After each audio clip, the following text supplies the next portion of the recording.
ಯಾರಪ್ಪ ಯಾರು ಗಾಡಿ ಸ್ಟಾರ್ಟ್ ನಮ್ಮ ಸಿನಿಮಾ ಹೆಲ್ಮೆಟ್ಟು ಇದು ಶೆಟ್ರ್ ಬ್ಯಾಗು ಇದು ಉಪ್ಪಿ ಸರ್ದು ಬೈಕು ಇದು ಅಣ್ಣಂದು ಹೆಲ್ಮೆಟ್ ಇದು ಸರ್ ನಿಮ್ಗೆಲ್ಸ ಸಿಗ್ತಿದ್ದಲ್ಲ ಗಾಡಿ ಸ್ಟಾರ್ಟ್ ಮಾಡಿಬಿಟ್ಟಿದ್ದೀರಾ ನಮ್ಮನ್ನು ನೋಡೋಕ್ಕೆ ಟ್ರೈಲರ್ ಕೊಟ್ಟಿರಿ ನಾವು ನೋಡೋಕ್ಕೆ ನಿಮ್ಮನ್ನು ನೋಡೋಕೆ ನಾವು ಬರಬಾರ್ದ ಸರ್ ಸೊ ಒಳ್ಳೆ ಟ್ರೈಲರು ಒಂದಷ್ಟು ಒಳ್ಳೇದು ಮಾಡಿದ್ರಿ ಪ್ರಮೋಷನ್ ಮಾಡ್ತಿದ್ರಿ ಅದಕ್ಕಿಂತ ಮುಂಚೆ ನೀವೇ ಸಿಕ್ಬಿಟ್ರಿ ಗಾಡಿ ಎತ್ಕೊಂಡು ಹೋಗೋಣ ಅನ್ಕೊಂಡು ಪ್ಲಾನ್ ಮಾಡಿದೆ ನೀವೇ ಬಂದ್ಬಿಟ್ರಿ ಗಾಡಿ ಬೇಡ ನೀವೇ ಸಿಕ್ಕಿದ್ರಿ ಯಾಕಂದ್ರೆ ಈ ಗಾಡಿ ಡಿಸೈನ್ ಮಾಡಿಸಿರೋ ನೀವು ಅದರಿಂದ ಈ ಗಾಡಿ ಕಟ್ಕೊಂಡು ನನಗೇನಾಗಬೇಕು ಬೇಡ ಎಲ್ಲ ಅಸ್ತ್ರನ ನೀವು ಒಬ್ಬರೇ ಹಾಕೊಂಡ್ಬಿಟ್ಟಿದ್ದೀರಲ್ಲ ಹೌದು ಈ ಹೆಲ್ಮೆಟ್ ಶಿವಣ್ಣಂದು ಅಂತ ಹೆಂಗೆ ಕಣ್ಕೊಂಡ್ರಿ ಸರ್ ಸರ್ ನಾವೇ ಮಾಡಿಸಿದ್ರೆ ನನಗೆ ಚೆನ್ನಾಗಿ ಕೇಳಿದೆ ನಾನು ಈಗ ನಿಮಗೆ ಓ ಶಿವಣ್ಣ ಅವರು ಹೆಲ್ಮೆಟು ಉಪ್ಪಿಸರ್ ಗಾಡಿ ಶೆಟ್ರು ಬ್ಯಾಗು ಹೌದು ಗಾಡಿ ಹೆಲ್ಮೆಟು ಬ್ಯಾಗು ಗಾಡಿ ಹೆಲ್ಮೆಟು ಬ್ಯಾಗು ಇದ್ರ ಸೀಕ್ರೆಟ್ ಹೇಳಿ ಸರ್ ಸೀಕ್ರೆಟ್ ಏನಿದೆ ಸರ್ ಇದು ಗಾಡಿ ಆಲ್ರೆಡಿ ರಿವೀಲ್ ಮಾಡಿದ್ದೀವಿ ಓಕೆ ಉಪ್ಪಿ ಸರ್ದು ಇದು ನಮ್ಮ ರಾಜ್ ಸರ್ದು ಅವ್ರ ಜೊತೆಲಿ ಇದಿರುತ್ತೆ ಭಾಳ ಸೀನ್ಗಳಲ್ಲಿ ಇದಿರುತ್ತೆ ಆ್ಯಂಡ್ ಅದು ನಮ್ಮ ಶಿವಣ್ಣಂದು ಅದು ನೋಡಿ ನಿಮ್ಗೆ ಏನು ಸೌಭಾಗ್ಯ ಅದನ್ನ ತಲೆ ಮೇಲೆ ಹಾಕೋ ಖಂಡಿತವಾಗ್ಲು ಕರುನಾಡ ಚಕ್ರವರ್ತಿಯ ಕಿರೀಟ ಕನಕಪುರ ಪ್ರಜೆ ಮೇಲೆ ಸಿಕ್ಕಿದೆ ಕನಕಪುರ ಪ್ರಜೆಗೆ ಸಿಕ್ಕಿದೆ ನಮ್ಮ ಶೋಕೇಸಲ್ಲಿ ಇಡ್ತೀವಿ ಈ ಗಾಡಿ ಕೊನೆವರೆಗೂ ಇರುತ್ತೆ ನಮ್ಮ ಜೊತೆಲಿ ಈ ಬ್ಯಾಗ್ ಹಾಗೆ ಇರುತ್ತೆ ಒಂದು 45 ಫ್ರೇಮ್ ಮಾಡ್ಬಿಟ್ಟು ನಾವು ಇಡ್ತೀವಿ 3 ಜನ ಅದರಲ್ಲಿ ಇದ್ದಾರೆ ಪ್ರಾಪರ್ಟಿ ಸಿನಿಮಾಗ್ಲೂ ಒಂದು ನೆನಪಿರುತ್ತೆ ಸರ್ ಒಂದೊಂದು ಬ್ಯಾಗ್ ಇರ್ಬೋದು ನಾನು ಏನು ಈ ಸೀಕ್ರೆಟ್ ಅಂತಂದರೆ ಸರ್ ಈ ಹೆಲ್ಮೆಟ್ ಬಳಸೋದ್ರಕ್ಕೂ ಕೂಡ ಒಬ್ಬ ಡೈರೆಕ್ಟರ್ ಆದವರು ಇದಕ್ಕೂ ಒಂದು ಹಿನ್ನೆಲೆ ಕೊಟ್ಟಿರ್ತೀರಾ ಬ್ಯಾಗ್ ಅಂದರೆ ಈ ಬ್ಯಾಗಲ್ಲೂ ಕೂಡ ಒಂದು ಹಿನ್ನೆಲೆ ಇವು ಚಿಕ್ಕ ಆದರೂ ಕೂಡ ಇದ್ರು ತುಂಬ ಮೊದಲಿಗೆ ಶಿವಣ್ಣವ್ರ ಹೆಲ್ಮೆಟ್ ಬಗ್ಗೆ ಏಕೆ ಕಲರ್ ಪರ್ಟಿಕ್ಯುಲರ್ ಆಗಿ ಈ ಕಲರು ಏನಾರು ಒಂದು ಇದೆಯಾ ಸರ್ ಡೆಫಿನೆಟ್ಲಿ ಸರ್ ಶಿವಣ್ಣನಿಗೆ ಕಲರ್ ಪ್ಯಾಟರ್ನ್ ಎಲ್ಲೋ ಇಟ್ಟಿದ್ದೀವಿ ಸೊ ಶಿವಣ್ಣ ಎಲ್ಲೋದ್ರೂ ಅವ್ರ ಜೊತೆ ಎಲ್ಲೋ ಕ್ಯಾರಿ ಆಗ್ತಾ ಇರುತ್ತೆ ಇಡೀ ಓವರ್ ಆಲ್ ಸಿನಿಮಾ ಓ ಸೂಪರ್ ಫಿಲ್ಮ್ ನೋಡೋದೇ ಗೊತ್ತಾಗುತ್ತೆ ಓಕೆ ಇನ್ನು ಬ್ಯಾಗ್ ಸರ್ ಇದು ರಾಜ್ ಸರ್ ಫಿಲ್ಮ್ ಟೋನ್ ಇದಿರುತ್ತೆ ಅವ್ರಿಗೊಂದು ಕಲರು ಒಂದು ಆರೆಂಜಸ್ ಮಾಡಿದ್ದೀವಿ ಅದರೊಳಗಡೆ ಇದು ಕರೆಕ್ಟಾಗಿ ಬ್ಲೆಂಡ್ ಆಗುತ್ತೆ ಸೊ ಇದನ್ನ ಹಂಗೆ ಮಾಡಿದ್ದೀವಿ ರೆಡ್ ಮಾಡಿದ್ದೀವಿ ಸೊ ಅವ್ರಿಗೆ ರೆಡ್ ಗಾಡಿ ಇದೆ ಸೊ ನೀವು ಆ ಥರ ಹೇಳಿದ್ರಿ ನಾನು ಇನ್ನೂ ಒಂದು ಮುಂದಕ್ಕೆ ಹೋಗ್ತೀನಿ ಸರ್ ಹೇಳಿ ಹಳದಿ ಮತ್ತೆ ಕೆಂಪು ನಮ್ಮ ಕನ್ನಡಿಗರ ಬಾವುಟ ಸರ್ ಕಾಂಬಿನೇಷನ್ ನೋಡಿ ಸೂಪರ್ ನಮ್ಮ ಕನ್ನಡದ ಬಾವುಟದ ಕಲರ್ನ ನೀವು ಇಲ್ಲೂ ನಿಮ್ಮ ಸಿನಿಮಾದಲ್ಲೂ ಕೂಡ ಪ್ರತಿನಿಧಿಯಾಗಿ ಬಳಸ್ಕೊಂಡಿದ್ದೀರಾ ಅಲ್ಲ ಇವರು ನಮ್ಮ ಕನ್ನಡಿಗರ ಹೆಮ್ಮೆ ಸರ್ ಅದು ಯುವರ್ ರೈಟ್ ಬಟ್ ಕನ್ನಡ ಸಿನಿಮಾನ ಕೂಡ ಇವರಿಬ್ರು ರೆಪ್ರೆಸೆಂಟ್ ಮಾಡ್ತಾರೆ ಖಂಡಿತವಾಗ್ಲೂ ನೀವು ಅದು ಕ್ಲೀನಾಗಿ ಹೇಳಿದೆ ಕನ್ನಡ ಬಾವುಟದಲ್ಲೇ ಅಣ್ಣವರು ಇದ್ದಾರೆ ಶಿವಣ್ಣವ್ರು ಇದ್ದಾರೆ ಇದರಲ್ಲಿ ನಮ್ಮ ಉಪ್ಪಿ ಸರ್ ಇದ್ದಾರೆ ಇವರೆಲ್ಲ ನಮ್ಮ ಇಂಡಸ್ಟ್ರಿ ಮೇಲೆ ಎತ್ತಿದ್ದಲ್ಲ ಸರ್ ಸರ್ ಹೇಳಿ ಈ 45 ಸಿನಿಮಾ ಬಗ್ಗೆ ಹೇಳಿದಾದ್ರೆ ಸರ್ ಏನು ಸರ್ ಇದು ಗಾಡಿ ಕೋಣನ್ ತಲೆ ಇಲ್ಲೇನೋ ಒಂದು ಇಟ್ಟಿದ್ದೀರಾ ಇಲ್ಲಿ ಯಾವುದೋ ಇದೆ ಏನೇನೋ ಗಾಡಿ ಇದೆ ಇಲ್ಲಿ ನೋಡಿದ್ರೆ ಒಂದು ಜೇಡ ಇಟ್ಟಿದ್ದೀರಾ ಏನು ವಿಚಿತ್ರ ಗೊತ್ತಾಗ್ತಿಲ್ಲ ಇಷ್ಟುದ್ದ ಬೈಕ್ ಇದೆ ಐ ಥಿಂಕ್ ನನಗೆ ನೋಡಿದ್ರೆ ಇದು ಯಾವುದೋ ಒಂದು ಬೇರೆ ಗಾಡಿ ಬಾಡಿ ಇಂಜಿನ್ ಯಾವುದೋ ಬೇರೆ ಗಾಡಿ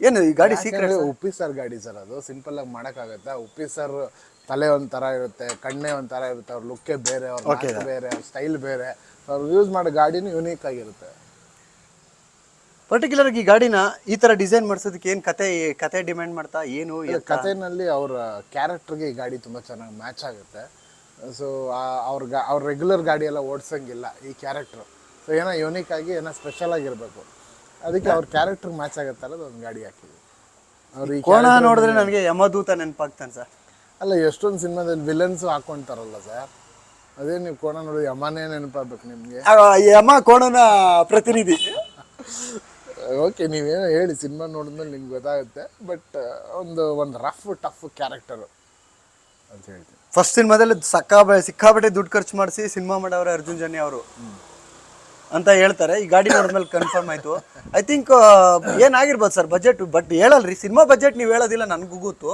ಬಟ್ ಈ ಬೈಕ್ ಬಜೆಟ್ ಆದ್ರೆ ಹೇಳ್ಬೋದು ನನಗೆ ನಿಜ ಬೈಕ್ ಬಡ್ಜೆಟ್ ಗೊತ್ತಿಲ್ಲ ಅಣ್ಣ ತೊಗೊಂಡ್ಬಿಟ್ಟಿದ್ದಾರೆ ನಮ್ಮ ಪ್ರೊಡ್ಯೂಸರ್ ರಮೇಶ್ ರೆಡ್ಡಿ ಅಣ್ಣ ಅವರು ಯಾರ ಹತ್ರನೂ ಇತ್ತು ಇದು ಮೈಸೂರಲ್ಲಿ ಅವ್ರಿಗೆ ಪೇಮೆಂಟ್ ಮಾಡಿ ಅವ್ರು ತೊಗೊಂಡಿದ್ದಾರೆ ನಾನು exactly I really don't know ಎಷ್ಟು ಕೊಟ್ಟಿದ್ದಾರೆ ಅಂತ ಬಟ್ ನೀವು ಹೇಳಲ್ರಿ ಬಟ್ ಆದ್ರೆ ನಾವು ನಮ್ಮ ಕೆಲಸ ಅದೇ ಅಲ್ವಾ ಸರ್ ನಾನು ಕೇಳಿದೆ 16 ಲಕ್ಷ ಆಗಿದೆ ಅಂತೆ ಸರ್ ಗಾಡಿಗೆ ಹೌದಾ ಒಂದು ಒಳ್ಳೆ ಗಾಡಿ ತಗೋಬೋದಾಗಿತ್ತು ಸರ್ ಹೌದಾ 16 ಲಕ್ಷ ಆಗಿದೆ ನಿಜ ನಂಗೆ ಗೊತ್ತಿಲ್ಲ ಸರ್ 16 ಲಕ್ಷ ಖರ್ಚಾಗಿದೆ ಬಟ್ ಓವರ್ ಆಲ್ ಸಿನಿಮಾ ಪೂರ್ತಿ ಉಪೇಂದ್ರ ಅವ್ರು ಇದೇ ಗಾಡಿಲಿ ಓಡಾಡ್ತಾರ ಏನು ಅಂತ ಅವ್ರು ವೆಹಿಕಲ್ ಯೂಸ್ ಮಾಡೋ ಟೈಮಲ್ಲಿ ಈ ಗಾಡಿ ಇರುತ್ತೆ ಅವ್ರು 2 ವೀಲರು ರೋಡಲ್ಲಿ ಬೆಳೆದ್ರು ಅಂದ್ರೆ ಆ ಥರ ಡೆಫಿನೆಟ್ಲಿ ಈ ಗಾಡಿ ಇರುತ್ತೆ ಸರ್ ಹೌದು ನೆನ್ನೆ ಟ್ರೈಲರು ಅದ್ಭುತವಾಗಿ ಬಂದಿದೆ ಸರ್ ಆ ಟ್ರೈಲರಲ್ಲೂ ಕೂಡ ಈ ಗಾಡಿ ರಿವೀಲ್ ಆಗಿದೆ ಆ್ಯಂಡ್ ಒಂದು ಡೈಲಾಗ್ ಬರುತ್ತೆ ಗೋರಿ ನಾನು ಕೂಡ ಬೆಳಿಗ್ಗೆ ಒಂದು ರಿವ್ಯೂ ಕೊಡ್ಬೇಕಾದ್ರೆ ಹೇಳಿದೆ, ಒಬ್ಬ ಮನುಷ್ಯನ ಹುಟ್ಟು ಮತ್ತೆ ಸಾವು ಅದರ ಎರಡು ವಿಚಾರ ಗೊತ್ತಾಗೋದು ನಮಗೆ. ಒಂದು ಮನೆಯಲ್ಲಿರುವಂಥ ಒಂದು ಫೋಟೋ, ಒಂದು ಗೋರಿ. ಈ ಜಾಗದಲ್ಲೇ ಒಬ್ಬ ವ್ಯಕ್ತಿಯ ಹುಟ್ಟಿನ ದಿನಾಂಕ ಮತ್ತೆ ಆತ ಹೋದ ದಿನಾಂಕ, ಬಂದ ದಿನಾಂಕ, ಹೋದ ದಿನಾಂಕ ಎರಡೂ ಕೂಡ ಇರುವಂಥ ಎರಡು ಜಾಗ ಅಂದರೆ ಒಂದು ಫೋಟೋ, ಒಂದು ಗೋರಿ. ಅಲ್ಲ, ಅದ್ರ ನಡುವಲ್ಲಿರೋ ಸಣ್ಣ ಡ್ಯಾಶೆ ಮನುಷ್ಯನ ಇಡೀ ಬದುಕು ಅಂತ ಹೇಳಿದೀವಲ್ಲ. ಸೊ ಅದಷ್ಟೇ ನೀವು ಹೇಳ್ದಂಗೆ ಮನುಷ್ಯನ ಹುಟ್ಟಿನ ದಿನಾಂಕ, ಮನುಷ್ಯನ ಸಾವಿನ ದಿನಾಂಕ, ಇದು ಬರೀ ದಿನಾಂಕಗಳಷ್ಟೇ. ಬಟ್ ಅದು ಸೆಂಟ್ರಲ್ ಒಂದು ಜರ್ನಿ ಇದೆಯಲ್ಲ, ಅದೇ ಇಡೀ ಬದುಕು. ನಾವೇನು ಮಾಡಿಬಿಟ್ಟಿದ್ದೀವಿ, ಒಂದು ಬದುಕಬೇಕಾದ್ರೆ ಇದನ್ನ ಮರ್ತೋಗ್ಬಿಟ್ಟಿದ್ದೀವಿ. ಹಾಂ ಸರ್, ಅಲ್ವಾ? ಇಲ್ಲಾಂದ್ರೆ ಇದಕ್ಕೆ ರೀಚ್ ಆಗೋಷ್ಟರಲ್ಲಿ ಬದುಕನ್ನ ಮರ್ತೋಗ್ಬಿಟ್ಟಿರ್ತೀವಿ. ಅಯ್ಯೋ, ಇಲ್ಲಿ ಬಂದ್ಬಿಟ್ಟಿವಿ, ಸಾವು ಬಂದ್ಬಿಟ್ಟಿರ್ತೀವಿ, ನಾವು ಬದುಕೇ ಇಲ್ವಲ್ಲ ಗುರು ಜೀವನ ಅಂತ ಅನಿಸುತ್ತೆ. ಕೆಲವ್ರು ಚೆನ್ನಾಗಿ ಬದುಕ್ತಾ ಇರ್ತಾರೆ, ನಾವು ಸಾಯ್ತೀವಿ ಅನ್ನೋದು ಮರ್ತೋಗ್ಬಿಟ್ಟಿರ್ತೀವಿ. ಎರಡೂ ಇದೆ. ಸೊ ಅದು ವೆರಿ ಕ್ಲಿಯರ್ ಏನಂತಂದರೆ, ಹುಟ್ಟು ಸಾವಿನ ನಡುವೆ ಏನಿದೆ ಅದೇ ಜೀವನ. ಆ ಜೀವನನ ಫೋಕಸ್ ಮಾಡಿ. ಹಳ್ಳಿಗಳ ಕಡೆ ಅವರೇ ಇರೋದು 3 ದಿನ ಗುರು, ಜೀವನದಲ್ಲಿ ಏನು ಹೋಗುತ್ತೆ, ಇರೋ ಗಂಟೆ ನೆಮ್ಮದಿಯಾಗಿರೋಣ ಅಂತಾರೆ ಸರ್. ಆದ್ರೆ ನೀವು ಹುಟ್ಟು ಸಾವಿನ ನಡುವೆ ಅಂತ ಅಂದ್ರಿದ್ದೀರ, ನಮ್ಮ ಕಡೆ 3 ದಿನ ಅನ್ನುವಂಥ ಮಾತು ಬದಲು ಇಲ್ಲಿ 45 ದಿನ ಅಂತ ಏನಾರು ಹೇಳಿದ್ದೀರಾ? ಟೈಟ್ಲ್ ಯಾಕೆ ಸರ್ ಹಾಗಾದ್ರೆ 45 45 ದಿನಾನೇ ನೀವು ಹೇಳ್ದಂಗೆ. ಓಕೆ, ಬಟ್ ಏನಕ್ಕೆ ಅನ್ನೋದು ಫಿಲ್ಮಲ್ಲಿ ನೋಡಿ. ಓಕೆ ಓಕೆ ಸರ್, ಅಂದ್ರೆ 45 ದಿನ ಆ ಒಂದು ಕತೆ ವಿಚಾರವಾಗೋಸ್ಕರ ನೀವು ಆ ಟೈಟ್ಲ್ ಇಟ್ಕೊಂಡಿದ್ದೀರಾ? ಹಾಗಾದ್ರೆ ಸುಮ್ಮನೆ ಇಟ್ಟಿಲ್ಲ, 45 ಡೇಸಲ್ಲಿ ನಡೆಯೋಕತ್ತೆ. ನಾವು ಶಿವಣ್ಣನ ಜೋಗಿಯಾಗಿ ನೋಡಿದ್ವಿ, ಮಾದೇಶ್ನಾಗಿ ನೋಡಿದ್ವಿ, ಬೇರೆ ಬೇರೆ ನಂಜುಂಡಿಯಾಗೂ ನೋಡಿದ್ವಿ, ಆನಂದಾಗಿ ನೋಡಿದ್ವಿ. ಇದಕ್ಕೇನಂತ ಹೆಸರಿಡೋಣದ? ಈಗ ನಾನು ಶಿವಣ್ಣನ ಅಭಿಮಾನಿಯಾಗಿ ಇನ್ನು ಹೆಂಗೆಲ್ಲ ಅಣ್ಣನ ನೋಡ್ಬೋದು ಅಂತ ನನಗೊಂದು ಆಸೆ ಇರುತ್ತಲ್ಲ, ಅದ್ರಲ್ಲಿ ಮ್ಯಾಕ್ಸಿಮಮ್ ಹೆಂಗೆ ತೋರಿಸ್ಬೋದು ಆ ಥರ ಎಲ್ಲ ಟ್ರೈ ಮಾಡಿದ್ದೀನಿ ಸರ್. ನನಗೆ ಅಣ್ಣನ ಈ ಥರ ಎಲ್ಲ ಯಾರೂ ತೋರಿಸಿಲ್ಲ, ಅದನ್ನೆಲ್ಲ ಬೆಸ್ಟಾಗಿ ತೋರಿಸ್ಬೇಕು ಅನ್ನೋದು ಆ ಥರ ಟ್ರೈ ಮಾಡಿದ್ದೀನಿ. ಅದು ಒಂದು ಗ್ರೇ ಹೇರ್ಸ್ ಹಾಕಿ ಆ ಥರ ಯಾರೂ ಟ್ರೈ ಮಾಡಿಲ್ಲ. ಆ ಬಾಡಿ ಲ್ಯಾಂಗ್ವೇಜೇ ನಿಮಗೆ ಅಣ್ಣ ನಡಿಬೇಕಾದ್ರೆ ಬೇರೆ ಥರ ಸ್ವಲ್ಪ ವೀಕಾಗಿ ನಡೀತಾ ಇರ್ತಾರೆ. ಅದೊಂದು ಎಲ್ಡ್ರಲ್ಲಿ ಕ್ಯಾರೆಕ್ಟರ್ ಥರ ಇರುತ್ತೆ, ಆ ಥರ ಯಾರೂ ತೋರಿಸಿಲ್ಲ. ಆಮೇಲೆ ನೀವು ಒಂದು ಬಿಲ್ಲು ಬಾಣದಲ್ಲಿ ಒಂದು ತೋರಿಸಿದ್ದೀವಿ, ಅದರ ಸ್ಟೈಲೇ ಬೇರೆ ಇರುತ್ತೆ, ಇಷ್ಟು ಮಾತ್ರ ಕ್ಲೋಸ್ ಆಗಿರ್ತಾರೆ. ಆ ಬಿಲ್ಲು ಬಾಣ ಆರ್ಚರಿಯಾಗಿ ಯಾರೂ ಮಾಡಿಲ್ಲ. ಮೊನ್ನೆ ನಾವು ಟ್ರೈಲರಲ್ಲಿ ನಿಮ್ಗೆ ಗೊತ್ತು,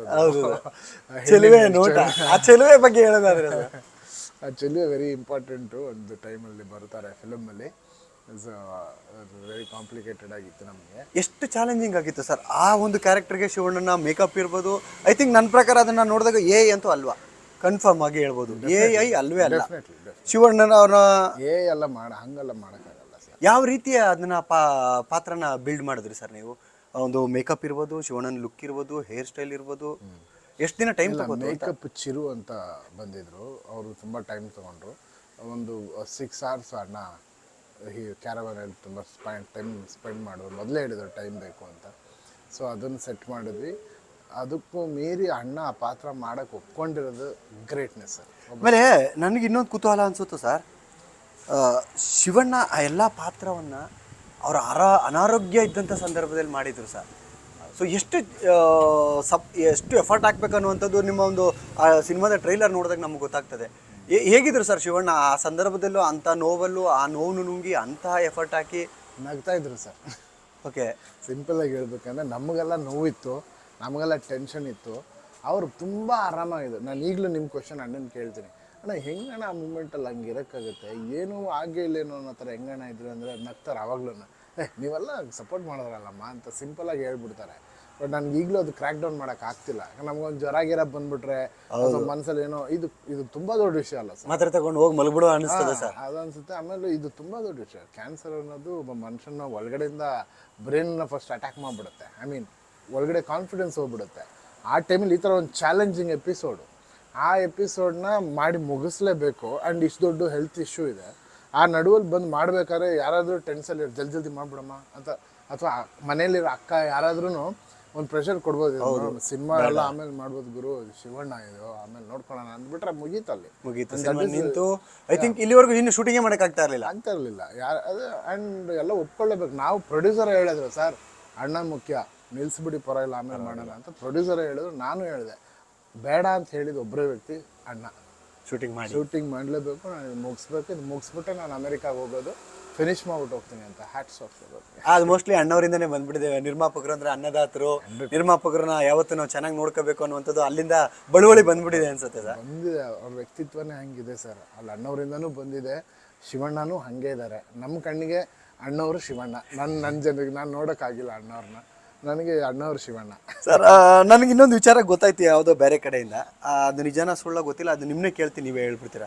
ಐ ಥಿಂಕ್ ಈ ಕತೆ ಆದಮೇಲೆ ನೀವು ಫಸ್ಟ್ ಹೋಗಿ ಸುದೀಪ್ ಸರ್ ಹತ್ರನೇ ಮಾತಾಡಿದ್ರಂತೆ, ಒಂದು ಕತೆ ಮಾಡಿದ್ದೀನಿ ಅದಕ್ಕೆ ಅವ್ರೇನು ಅನ್ಕೊಂಡಿರ್ತಾರೆ, ಮೋಸ್ಟ್ಲಿ ಒಂದು ಕತೆ ಬಂದವನಂದ್ರೆ ನನಗೆ ತಂದಿರ್ತಾರೆ ಅನ್ಕೊಂಡಿರ್ತಾರೆ. ಆದರೆ ನೀವು ಈ ಸಿನಿಮಾಗೆ ಶಿವಣ್ಣ ಅವರು, ಉಪೇಂದ್ರ ಅವರು, ರಾಜ್ವಿ ಶೆಟ್ರು ಹೀರೋ ಅಂತ ಆನೆಸ್ಟಾಗಿ ಹೇಳಿದ್ರು. ಅದು ಅರ್ಜುನ್ ಜನ್ಯ ಆನೆಸ್ಟ್ ನನಗೆ ತುಂಬ ಇಷ್ಟ ಆಯಿತು ಅಂತ ಸುದೀಪ್ ಸರ್ ಹೇಳಿದಾರಂತೆ. ಸರ್ ನಾನು ಏನೇ ಮಾಡಿದ್ರು ಸುದೀಪ್ ಸರ್ ಫಸ್ಟ್ ಹೇಳ್ತೀನಿ ಸರ್, ಅದು ಏನಾದರೂ ಆಗಿರಲಿ, ನನ್ನ ಲೈಫಲ್ಲಿ ಏನೋ ಮುಖ್ಯ ಚೇಂಜಸ್ ಮಾಡಿದ್ರೆ ನಾನು ಸುದೀಪ್ ಸರ್ ಹತ್ರ ಹೋಗಿ ಹೇಳ್ತೀನಿ. ಅವಾಗ ಆ ಥರ ಬರೀ ಈ ಕತೆ ಅಲ್ಲ, ಇನ್ನೂ 2-3 ಕತೆ ಎಲ್ಲ ಹೇಳಿ, ಓಕೆ ಓಕೆ ಸರ್ ಈ ಥರ ಕತೆ ಮಾಡಿದ್ದೀನಿ ಅಂತ. ಪಾಪ ಅವ್ರು ನಾನು 2 ಸರ್ ಒಂದು ಕತೆ ಮಾಡಿ ಬಂದು ಹೇಳ್ಬೇಕಂದ್ರೆ ಬಾ ಅಂದ್ಬಿಟ್ಟು ಆರಾಮಾಗಿ ಕೂತ್ಕೊಂಡು ಒಂದು 3 hours ನಾನು ಹೇಳ್ಬೇಕಾದ್ರೆ ಕೇಳ್ತಾರೆ, ಕೇಳ್ಬಿಟ್ಟು ಅವ್ರದ್ದು ಇನ್ಪುಟ್ಸ್ ಎಲ್ಲ ಕೊಡ್ತಾರೆ. ಸೊ ಏನೇ ಚಿಕ್ಕ ನನ್ನ ಲೈಫನ್ನು ಚೇಂಜಸ್ ಬಂದಾಗ ನಾನು ಅವ್ರ ಹತ್ರ ಹೇಳಿದ್ದು. ಇನ್ನೂ ಇಬ್ಬರು ಇದ್ದಾರೆ. ಶಿವಣ್ಣ ಅವ್ರ ಬಗ್ಗೆ ಮಾತಾಡೋಕ್ಕೆ ಸಮಯನೇ ಮುಗಿಯಲ್ಲ ಸರ್. ಆದರೂ ಇನ್ನೂ ಇಬ್ಬರು ಲೆಜೆಂಡ್ರಿ ಇದ್ದಾರೆ ನಮ್ಮಲ್ಲಿ. ಉಪಿ ಸರು ಡೈರೆಕ್ಟ್ರು, ಪ್ರೂಡು, ಇಂಡಿಯಾ ಟಾಪ್ ಡೈರೆಕ್ಟ್ರು ಅಂತ ಹೊಡೆದ್ರೆ ಆಟೋಮೆಟಿಕ್ಕಾಗಿ ಹೆಸರು ಬರುತ್ತೆ. ಅವರು ರಾಜ್ವಿ ಶೆಟ್ರು. ಉಪಿ ಸರ್ ಬಗ್ಗೆ ಹೇಳೋದಾದ್ರೆ ಸರ್, ಉಪಿ ಸರ್ ನಮ್ಮ ಸಿನಿಮಾಗೆ ನಾವು ಗಣಪತಿ ಪೂಜೆ ಆಗಿದ ತಕ್ಷಣ ಗುರುಗೆ ಪೂಜೆ ಮಾಡ್ಬೇಕಂತೆ ಸರ್. ಆ ಥರ ಗುರು ಬ್ರಹ್ಮ, ಗುರು ವಿಷ್ಣು, ಗುರು ದೇವೋ ಮಹೇಶ್ವರ, ಗುರು ಸಾಕ್ಷಾತ್ ಪರಬ್ರಹ್ಮ, ತಸ್ಮೈ ಶ್ರೀ ಗುರುವೇ ನಮಃ ಅಂತ ಹೇಳೋದು ಉಪಿ ಸರ್ ಅಂತ ಹೇಳಿದ ತಕ್ಷಣ ಅದೇ ಫೀಲಿಂಗ್ ನಮ್ಮೆಲ್ಲರಿಗೂ. ಅವ್ರು ಬಂದ್ರೆ ಒಂದು ಸಿನಿಮಾನೇ ನಡ್ಕೊಂಡ್ ಬಂದಂಗೆ ಆಗುತ್ತೆ.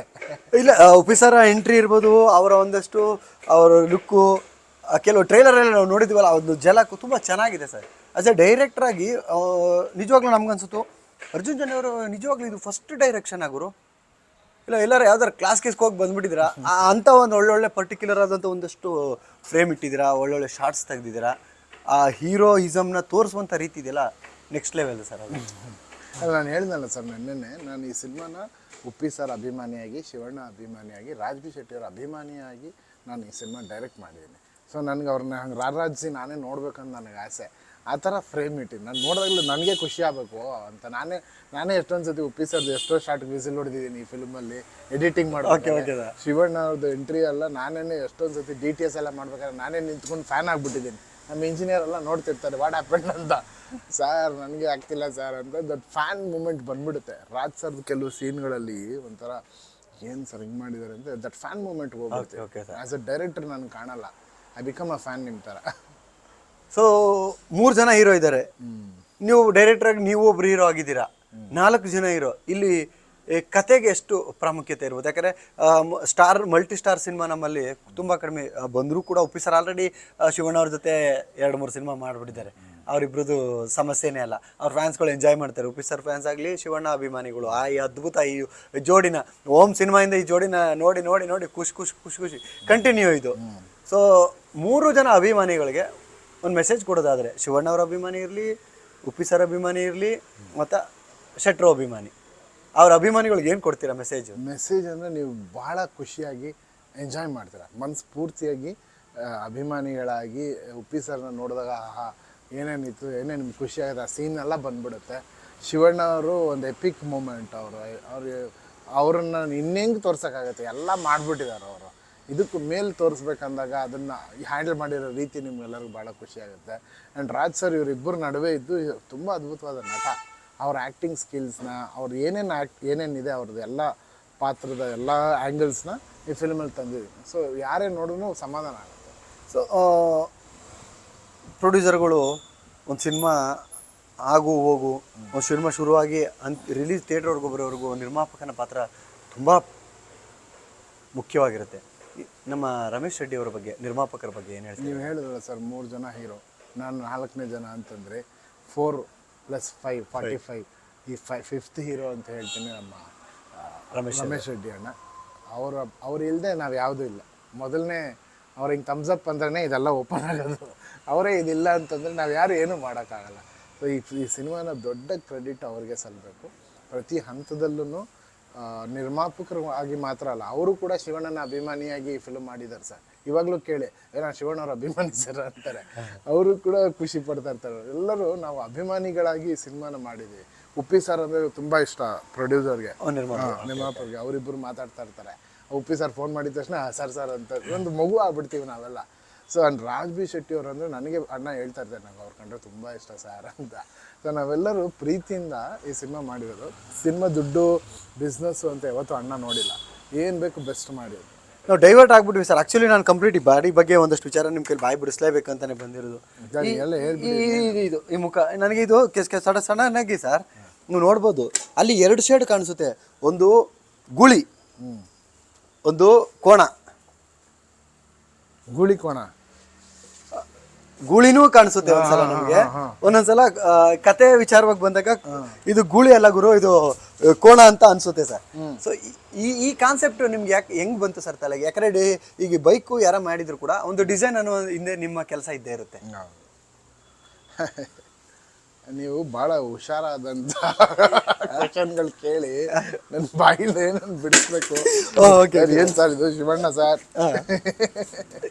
ನೀವು ಹಂಗಾರೆ ಏನು ಹೇಳ್ಬಾರ್ದು ಅಂತ ಡಿಸೈಡ್ ಆಗಿರೋ ಅದನ್ನ ಇಲ್ಲ ಸರ್, ಹೇಳ್ಬಾರ್ದು ಅನ್ನೋದಿಲ್ಲ. ಈ ಸಿನಿಮಾ ಬಂದು ಆ ಥರ ನೀವು ಏನು ತಲೆಯಲ್ಲಿ ಇಟ್ಕೊಳ್ಳದೆ ನೋಡಿದ್ರೇನೆ ಈ ಸಿನಿಮಾನ ನೀವು ಎಕ್ಸ್ಪೀರಿಯನ್ಸ್ ಮಾಡೋಕ್ಕಾಗತ್ತೆ. ನಿಮ್ಮ ಎಕ್ಸ್ಪೀರಿಯನ್ಸ್ನ ನನಗೆ ಕಿತ್ಕೊಳ್ಳೋಕೆ ಇಷ್ಟ ಇಲ್ಲ. ನಾನು ಏನೋ ಹೇಳ್ಬಿಟ್ರೆ will not feel that experience. ನೀವು ನೋಡಿದಾಗ ಪ್ರತಿ ಎಲಿಮೆಂಟ್ಸ್ ಸರ್ಪ್ರೈಸ್ ಆಗುತ್ತೆ. ಈಗ ಟ್ರೈಲರ್ ನೋಡಿದ್ವಿ, ನಿಮ್ಗೆ ಸರ್ಪ್ರೈಸ್ ಆಗಿದ್ದಕ್ಕೆ ಎಕ್ಸೈಟ್ಮೆಂಟ್. ನಾವು ಮೊದಲೇ ಎಲ್ಲ ಹೇಳ್ಬಿಟ್ಟಿದ್ರೆ ಎಷ್ಟು ದಿನ ವರ್ಕ್ ಆಯಿತು ಸರ್ ಈ ಬೈಕ್ ಮೋಲ್ಡ್ ಆಗೋದಕ್ಕೆ? ಸರ್ ಇದೊಂದು 20-25 ಡೇಸ್. 25 ಡೇಸು. ಓವರ್ ಆಲ್ ಎಷ್ಟು ದಿನ ಶೂಟ್ ಈ ಒಂದು ಬೈಕ್ ಯೂಸ್ ಮಾಡಿದ್ದೀರಿ ಸರ್? ಈಗ ನಾನು ಒಂದು ಎಪಿಸೋಡಲ್ಲಿ 4 ದಿನ, ಇನ್ನೊಂದು ಎಪಿಸೋಡಲ್ಲಿ 3 ದಿನ, ಒಂದು ಮ್ಯಾಕ್ಸಿಮಮ್ 10 ಡೇಸ್ ಮಾಡಿದ್ವಿ. 10 ಡೇಸ್ ಮಾಡಿದ್ವಿ. ಏನು ಇದು ಪೆಟ್ರೋಲ್ ಟ್ಯಾಂಕು ಸರ್? ಇಷ್ಟು ಉದ್ದ ಇದೆ ಸರ್. ನಾನು ಬರೀ ಡಿಸೈನ್ ಮಾಡಿದ್ದೀನಿ. ಇದು ಇಂಜಿನ್ ಯಾವುದು ಅದು ಯಾವುದು ಅಂತ ಕೇಳಿದ್ರೆ ನಂಗೆ ಗೊತ್ತಿಲ್ಲ ಆ ಇಂಜಿನ್ ಬಗ್ಗೆ ನಾನು ವರ್ಕ್ ಮಾಡಿದೆ ಸರ್. ಯಾವ್ಯಾವ್ದು ಏನು ಅಂತಂತ. ಇಂಜಿನ್ ಯಾವುದೋ ಒಂದು ಬೇರೆ ಗಾಡಿದಂತೆ, ಬ್ಯಾಕ್ ಟೈರು, ಸೊ ಇದು ಈ ಬಾಡಿ ಸೀಟು ತುಂಬ ವಿಚಿತ್ರವಾಗಿ. ಸೊ ನೀವು ಬೈಕಲ್ಲಿ ಕತೆ ಇಟ್ಟಿದ್ದೀರಾ ಅಂತ ನನಗೆ ಕನ್ಫರ್ಮ್ ಆಯಿತು. ನೀವು ಯಾವಾಗ ಕತೆ ಬಗ್ಗೆ ಅದು ಓಕೆ. ಈ ಜೇಡ ಅದು ಇದೆ, ಕಥೆಯಲ್ಲಿದೆ. ಅದು ಕೂಡ ಒಂದು ಕತೆ ಹೇಳುತ್ತೆ ಸರ್. ಹಾಗಾದ್ರೆ ಬೈಕ್ ಮೇಲೆ ಒಂದು ಸಿನಿಮಾ ಮಾಡ್ಬೋದು ಸರ್? ಮಾಡ್ಬೋದು. ಆದರೆ ನೀವು ಕತೆನೇ ಹೇಳಲ್ವಲ್ಲ ನನಗೆ. 25ನೇ ತಾರೀಕು ನೀವು ಕತೆ ನೋಡ್ಬಿಟ್ಟು ನೀವೇ ನನಗೆ ಹೇಳಿ. ಎಕ್ಸಾಕ್ಟ್ 25ಕ್ಕೆ ನಾವು ಕೂಡ ಅದಕ್ಕೇನೆ ತುಂಬ ಕುತೂಹಲದಿಂದ ಕಾಯ್ತಾ ಇರುವಂಥ ಒಂದು ಸಿನಿಮಾ ಅಂದರೆ 45. ಸೊ ಒಂದು ಒಳ್ಳೆ ಸಿನಿಮಾ, ಒಂದು ಒಳ್ಳೆ ಟ್ರೈಲರಲ್ಲಿ ಒಂದು ಒಳ್ಳೆ ಒಪಿನಿಯನ್ ಅಂತೂ ಬಂದಿದೆ ಸರ್. ಅದರಲ್ಲಿ 2 ಮಾತಿಲ್ಲ. ನಿಮ್ಮ ಕೆಲಸ ಇರ್ಬೋದು, 3 ಜನ ನಿಮ್ಮ ನಕ್ಷತ್ರಗಳು, ಸ್ಟಾರ್ಗಳು, ನಿಮ್ಮ 3 ನಕ್ಷತ್ರಗಳು ಚೆನ್ನಾಗಿ ಮಿನುಗಿವೆ ಸರ್. ಸೊ ಇನ್ನೇನಿದ್ರು ನಿರ್ಮಾಪಕರ ಜೋಳಿಗೆ ಒಂದು ತುಂಬಬೇಕು. ಹೌದು, ಖಂಡಿತ, ಅದೇ ವೆರಿ ಇಂಪಾರ್ಟೆಂಟ್. ಸೊ 25ಕ್ಕೆ ನಾವು ತುಂಬ ಎಕ್ಸೈಟ್ ಆಗಿ ವೆಯ್ಟ್ ಮಾಡ್ತಿದ್ದೀವಿ ಸರ್. ಇದೇ ಥರದ ಪ್ರಾಪರ್ಟಿ ಇನ್ನೇನಾರು ಇಟ್ಟಿದ್ದೀರಾ ಸರ್ ಸಿನಿಮಾದಲ್ಲಿ? ಸರ್ ತುಂಬ ಇದೆ ಸರ್. ನಾವು ಎಲ್ಲರೂ ಟ್ರೈಲರ್ ತೋರ್ಸೋಕ್ಕಾಗತ್ತಾ? ಸ್ವಲ್ಪ ತೋರಿಸಿದ್ದೀವಿ. ಓಕೆ. ಸಿನಿಮಾದಲ್ಲಿ ನಿಮಗೆ ಟ್ರೈಲರಲ್ಲಿ ಬಂದಿರೋದು ನಿಮ್ಗೊಂದು 40% ತೋರಿಸಿರ್ಬೋದು ಅಷ್ಟೇ. ಇನ್ನೂ 60% ಇದೆ. ಹಂಗಾರೆ ಉಳಿದಂತ 40% ಇದರಲ್ಲೇ ಮುಗಿಸೋಣ ಸರ್. 60% ನೀವು ಹೇಳ್ದಂಗೆ ಥಿಯೇಟ್ರಿಗೆ ಬಂದ್ಬಿಡ್ತೀವಿ ಸರ್. ಥಿಯೇಟ್ರಲ್ಲೇ ಸಿನಿಮಾ ನೋಡ್ಕೊಂಡು ಒಂದಷ್ಟು ವಿಚಾರಗಳನ್ನ ನಾವು ಮಾತಾಡ್ಕೊಂಡು, ನನಗೆ ಈ ಬೈಕ್ ನೋಡಿದಷ್ಟು ಇನ್ನೂ ಏನಾರು ಕೇಳ್ಬೇಕಂತ ಅನಿಸ್ತಾ ಇರ್ತದೆ. ಬಟ್ ನೀವು ಮತ್ತೆ 25ನೇ ತಾರೀಕು ಅಂತೀರಾ? ಹಾಕ್ಬಿಡಿ. ಸೊ ನೀವು ಕೂತ್ಕೊಬಿಡಿ. ಈ ಹೆಲ್ಮೆಟ್ ನೀವು ಹೇಳ್ದಂಗೆ ಶಿವಣ್ಣ ಅವ್ರದ್ದು ಹೆಲ್ಮೆಟ್, ಶಿವಣ್ಣ ಅವರು ಹಾಕಿದಂತ ಹೆಲ್ಮೆಟ್ ನಾನು ಹಾಕಿದೆ. ಐ ಥಿಂಕ್ ಎಲ್ರಿಗೂ ಈ ಅವಕಾಶ ಸಿಗಲ್ಲ, ನನಗೆ ಸಿಕ್ಕಿದೆ. ನನಗೂ ಒಂದ್ಸತಿ ಹಾಕಿ. ನೀವು ನೀವು ಹಾಕೊಂಡಿಲ್ಲ ನೋಡಿ. ಇನ್ನು ರಾಜ್ ಬಿ ಶೆಟ್ರ್ ಹಾಕಿರುವಂಥ ಬ್ಯಾಗು, ಈ ಬ್ಯಾಗು ನಾನು ಹಾಕತ್ತೀನಿ. ಸೊ ಇನ್ನು ಗಾಡಿ ಉಪ್ಪಿಸರ್ ಓಡಿಸಿರೋದು ನಾನು ಟ್ರೈ ಮಾಡಿದೆ. ಎಲ್ಲ ಗಾಡಿ ಓಡಿಸೋಕ್ಕೆ ಮಜವಾಗಿತ್ತು. ಇನ್ನು ಸಿನಿಮಾದಲ್ಲಿ ಈ ಗಾಡಿ ಓಡಿಸಿರುವಂಥ ಉಪೇಂದ್ರ ಅವ್ರು ಇರ್ಬೋದು, ಈ ಬ್ಯಾಗ್ ಹಾಕಿರುವಂಥ ಶೆಟ್ರ್ ಇರ್ಬೋದು, ಹೆಲ್ಮೆಟ್ ಹಾಕಿದಂಥ ಶಿವಣ್ಣ, ಇವರ ಆ್ಯಕ್ಟಿಂಗ್ ನೋಡೋದು ಇನ್ನೆಷ್ಟು ಮಜವಾಗಿರುತ್ತೆ ಅಂತ ತಿಳ್ಕೊಬೇಕಾರೆ ಎಲ್ಲ 25ನೇ ತಾರೀಕು ಥಿಯೇಟ್ರಿಗೆ ಬರಬೇಕು ಅಲ್ವಾ ಸರ್? Yes sir, definitely. 25ನೇ ತಾರೀಕು ಡಿಸೆಂಬರ್.